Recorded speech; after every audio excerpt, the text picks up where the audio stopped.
ஓம் சாந்தி 10/4/2021 சாக்கார முரளி. இன்று பாபா கூறுகிறார், இனிமையான குழந்தைகளே, தூய்மையற்ற உலகத்தில் இருந்து உறவை முறித்து ஒரு தந்தையுடன் புத்தி யோகத்தை ஈடுபடுத்துங்கள். அப்போது மாயாவிடம் தோல்வியடைய முடியாது. கேள்வி: சக்திசாலியான தந்தை உடன் இருந்த போதிலும் யஜ்யத்தில் அநேக தடைகள் ஏன் ஏற்படுகிறது? காரணம் என்ன? பதில்: இந்த தடைகள் நாடகப்படி ஏற்படத்தான் வேண்டும். ஏனென்றால் எப்போது யஜ்யத்தில் அசுரர்களின் தடை ஏற்படுகிறதோ அப்போது பாவத்தின் குடம் நிரம்பும். இதில் பாபா எதையும் செய்ய முடியாது. இது நாடகத்தில் நிச்சயிக்கப்பட்டிருக்கிறது. தடைகள் ஏற்பட்டே ஆக வேண்டும். ஆனால் தடைகளை கண்டு நீங்கள் பயப்படக்கூடாது. இந்த முரளில பாபா மனதில் ஏதாவது புயல்கள் வந்துடும், அதை தடுக்க முடியாது. ஆனால் முயற்சி செய்து செயலில் வராமல் இருக்க பார்த்துக்கோங்க அப்படின்றார். ஒரு முரளில பாபா இதை எக்ஸ்பிளைன் பண்ணியிருக்கிறார். அதாவது மனதில் ஏதாவது தேவையில்லாத எண்ணம் வந்தது அப்படின்னா அது மண்ணை தொடுற மாதிரி அப்படி தட்டி விட்டால் போயிடும். ஆனால் செயலில் வந்துடுச்சுன்னா அது மண்ணை சாப்பிட்ற மாதிரி, அப்போ உள்ள பாதிப்பு ஏற்படுத்தும் இல்லையா? அதில் கர்மத்திற்கு ரொம்ப முக்கியத்துவம் கொடுக்கணும். மனதில் வரலாம், ஆனால் அது செயலில் வராமல் பார்த்துக்கணும் அப்படின்றார். ஏன்னா எல்லாருமே முயற்சி செய்துட்டு இருக்கிறீங்க, இன்னும் யாரும் கர்மா தீத்த நிலை அடையலை. கடைசியில் தான் அந்த நிலை வரும். அதுக்கு முயற்சி செய்துட்டே இருக்கணும். உதாரணத்திற்கு பாபா சொல்கிறார், ஒரு சின்ன குழந்தை உடனே வளர்ந்துருமா? மெதுவாக தானே வளரும். அதுபோல் நாம் கூட மெதுவாக தான் முயற்சி செய்து கர்மத்தினால் பாதிக்கப்படாத ஒரு நிலையை அடையணும். கர்மா தீத்த நிலை, அந்த நிலை அடைஞ்சிட்டோன்னா அப்புறம் இந்த சரீரம் இருக்காது, போயிட்டே இருப்போம். அடுத்தது பாபா பாக்ஸிங்குடைய எக்ஸாம்பிளையும் கொடுக்குறார். அதாவது லேசானவர்களோடு மாயாவும் லேசாக வரும். ரொம்ப நல்ல முயற்சி செய்கிறாங்க, சக்திசாலியாக இருக்கிறாங்கன்னா அவங்களையும் விடுறதில்ல. அவங்க முன்னாடி மாயாவும் சக்திசாலியாக வருது அப்படின்னு பாபா புரிய வைக்கிறார். ஏன்னா பாக்ஸிங்கில் மட்டும் ஒரு ரூல் இருக்குது. அந்த போட்டியிடுறவங்க ஓரளவுக்கு ஈக்குவலாக இருக்கணும். ஒருத்தர் ரொம்ப சாதாரணமாக இருக்காங்க, ஒருத்தர் ரொம்ப பவர்ஃபுல்லாக இருக்காங்க. அந்த அப்போனண்ட் ரொம்ப பவர்ஃபுல்லாக இருந்தாங்க, ஸ்ட்ராங்காக இருக்கிறாங்க அப்படின்னா அடின்னு அடிச்சிடுவாங்க, உயிரே போயிடும். அதனால ஓரளவுக்கு அவங்க பார்ப்பாங்க. அந்த ரூல் இருக்குது. அதுபோல் இங்கே பாபா எல்லார்கிட்டேயும் மாயா வருது அப்படின்னு புரிய வைக்கிறார். அவ்வளோ சீக்கிரமாக யாரும் கர்மாத்தீத்த நிலை அடைஞ்சிட முடியாது, அதுக்கு நிறைய முயற்சி செய்யணும் அப்படின்றார். அடுத்தது பாபா, நீங்கள் நல்லபடியாக பாபாவை நினைவு செய்தால் பாபாவும் உங்களை நினைவு செய்வார் அப்படின்னு சொல்கிறார். பாபா நம்மளை நினைக்கிறார் அப்படின்னா இது எவ்வளோ பெரிய விஷயம் இல்லையா? நினைவோடு நினைவு சேரும் அப்படின்றார். 2 யுகங்களாக நம்ம நினச்சிட்டே வந்தோம். ஆனால் இந்த சங்கம யுகத்தில் தான் நமக்கு இப்படி ஒரு வாய்ப்பு கிடைச்சிருக்கு. ஸ்லோகனில் பாபா அழகாக புரிய வைக்கிறார். பற்றற்ற பார்வையாளராக இருந்து இந்த விளையாட்டை பாருங்கள். இது தினமும் பயிற்சி செய்யணும். அப்போ நம்ம பாதுகாப்பாகவும் இருப்போம், அதே நேரத்தில் ஆனந்தமாகவும் இருக்கும் அப்படின்றார். என்ஜாய் பண்ணலாம். முரளியின் பாடல்: தாய் யார், தந்தை யார்? ஓம் சாந்தி. குழந்தைகள், எல்லையற்ற தந்தையின் கட்டளையை கேட்டீர்கள். எல்லையற்ற தந்தை சொல்வது என்னவென்றால், இந்த உலகத்தில் உங்களுடைய தாய் தந்தையாக இருப்பவரிடமிருந்து உங்கள் புத்தி யோகத்தை விலக்கிவிடுங்கள். இந்த உலகத்தோடு எந்த தொடர்பும் வைக்காதீர்கள். ஏனென்றால் இவை அனைத்தும் கலியுக சீச்சி உறவுகள். இந்த தூய்மையற்ற உலகத்திலிருந்து புத்தி யோகத்தை விலக்கி என் ஒருவனோடு இணைக்க வேண்டும். மேலும் புது உலகத்தோடு இணைக்க வேண்டும். ஏனென்றால் இப்போது நீங்கள் என்னிடம் வர வேண்டும். வெறும் சம்பந்தத்தை இணைப்பதற்கான விஷயம்தான், வேறு எந்த கஷ்டமும் இல்லை. அதாவது லௌகீக சம்பந்தங்களிலிருந்து டிஸ்கனெக்ட் ஆகி ஒரு பாபாவோடு கனெக்ட் ஆகணும், அவ்வளோதான் அப்படின்னு பாபா புரிய வைக்கிறார். யாருக்கு டைரக்ஷன் கிடைத்திருக்கிறதோ அவர்கள்தான் சம்பந்தத்தை இணைப்பார்கள். சத்யுகத்தில் முதல் சம்பந்தம் நன்றாக இருக்கும், சதோ பிரதானமாக இருக்கும். பிறகு கீழே இறங்கிக் கொண்டே போகும். பிறகு அந்த சுகத்தின் சம்பந்தங்கள் மெதுமெதுவாக குறைந்து கொண்டே போகிறது. இப்போது முற்றிலும் இந்த பழைய உலகத்திலிருந்து உறவை முறித்து கொள்ள வேண்டும். என்னோடு சம்பந்தத்தை இணையுங்கள் என்று தந்தை சொல்கிறார். ஸ்ரீமத் படி நடங்கள், மற்றபடி தேகத்தின் உறவுகள் அனைத்தையும் விட்டுவிடுங்கள். அழிவு நடந்தே தீர வேண்டும். எந்த தந்தையை பரம்பிதா பரமாத்மா என்று சொல்கிறார்களோ அவரும் நாடகப்படி சேவை செய்கிறார் என்பது குழந்தைகளுக்கு தெரியும். அவரும் நாடகத்தின் பந்தனத்தில் கட்டுப்பட்டிருக்கிறார். சாஸ்திரங்களில் மாவில் உப்பு இருக்கும் அளவிற்கு தான் உண்மை இருக்கிறது என்று தந்தை சொல்கிறார். ருத்ரஞான யஜ்யத்தை படைத்தார், அதில் அசுரர்கள் தடை போட்டார்கள் என்றும் எழுதப்பட்டிருக்கிறது.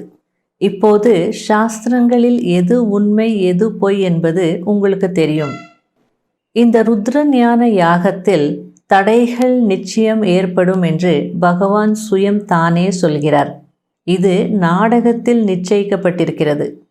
பரமாத்மா கூடவே இருப்பதால் தடைகளை நீக்கி விடுவார் என்பது கிடையாது. இதில் தந்தை என்ன செய்வார்? நாடகத்தில் நடக்க வேண்டியதாக இருக்கிறது.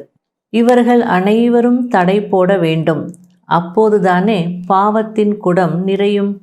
நாடகத்தில் எது நிச்சயிக்கப்பட்டிருக்கிறதோ அதுவே நடக்க வேண்டும் என்று தந்தை புரிய வைக்கிறார்.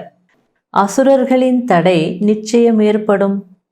நம்முடைய ராஜ்யம் ஸ்தாபனை ஆகிக் கொண்டிருக்கிறது. அரைக்கல்பமாக மாயாவின் ராஜ்யத்தில் மனிதர்கள் எவ்வளவு தமோபிரதான புத்தியுடையவர்களாக தாழ்ந்தவர்களாக மாறிவிட்டார்கள். பிறகு அவர்களை உயர்ந்தவர்களாக மாற்றுவது தந்தையின் வேலைதானே. இப்படி பல நல்ல குழந்தைகள் இருக்கிறார்கள். அவர்களுக்கு நம்பிக்கை ஏற்படுகிறது. உடனே உறுதிமொழி எடுக்கிறார்கள். ஆனால் மாயாவும் பயில்வானாக இருக்கிறதல்லவா?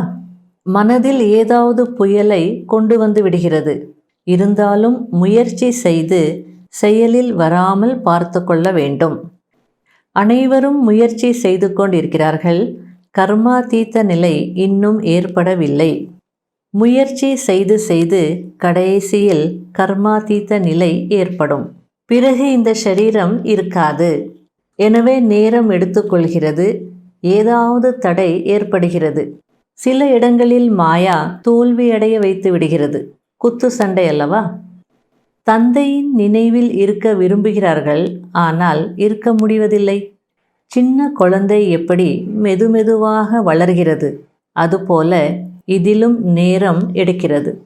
முயற்சிதான் அனைத்திற்கும் ஆதாரமாக இருக்கிறது. கவனம் கொடுக்க வேண்டும்.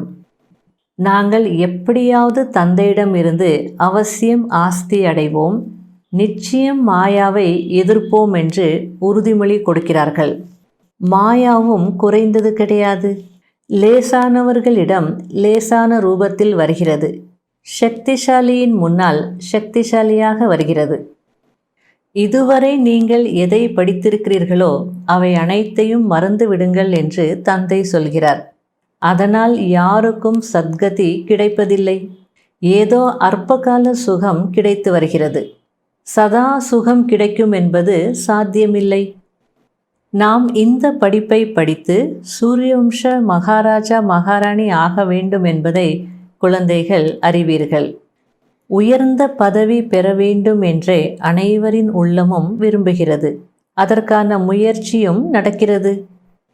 நல்ல உறுதியான பக்தராக இருப்பவர் சாமி படத்தை கூடவே வைத்திருப்பார். அப்போது அவருக்கு அடிக்கடி நினைவு வரும்.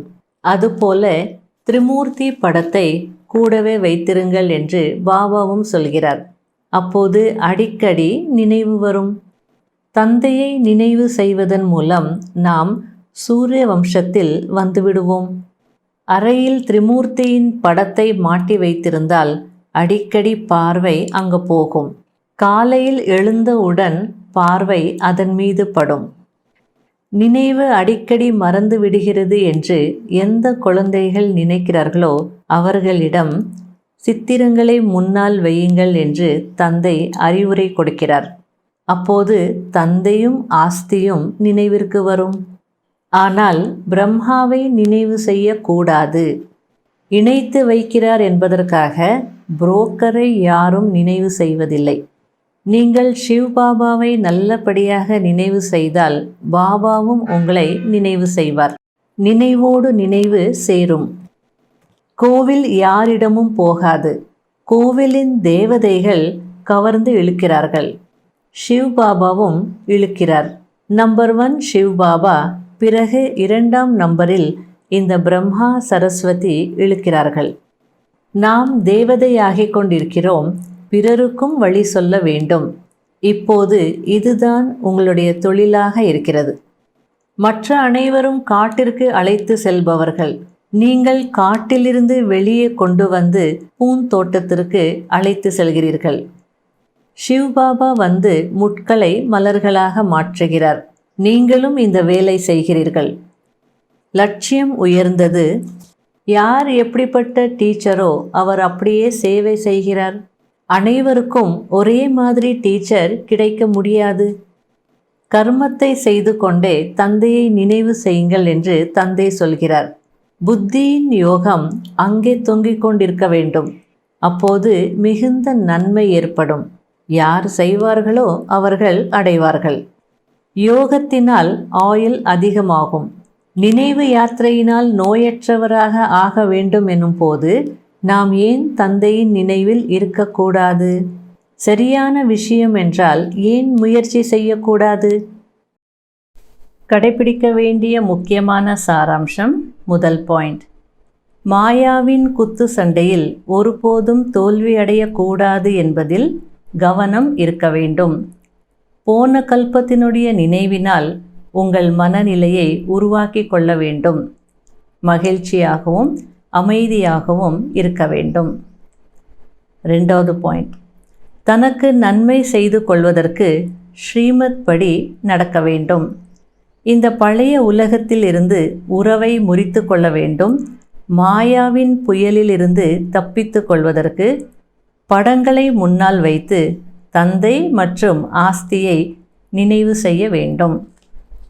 வரதானம், பலமற்ற ஆத்மாக்களுக்கு சக்திகளின் ஃபோர்ஸை நிரப்பக்கூடிய ஞான வள்ளலிலிருந்து வரமளிக்கும் வள்ளல் ஆகங்கள். தற்சமயத்தில் பலமற்ற ஆத்மாக்களிடம் ஜம்ப் செய்யும் அளவிற்கு கூட சக்தி இல்லை. அவர்களுக்கு எக்ஸ்ட்ரா ஃபோர்ஸ் தேவைப்படுகிறது. ஆகையால் விசேஷ ஆத்மாக்களாகிய நீங்கள் சுயம் தங்களுக்குள் விசேஷ சக்திகளை நிறைத்து கொண்டு அவர்களை ஹை ஜம்ப் செய்ய வையுங்கள்.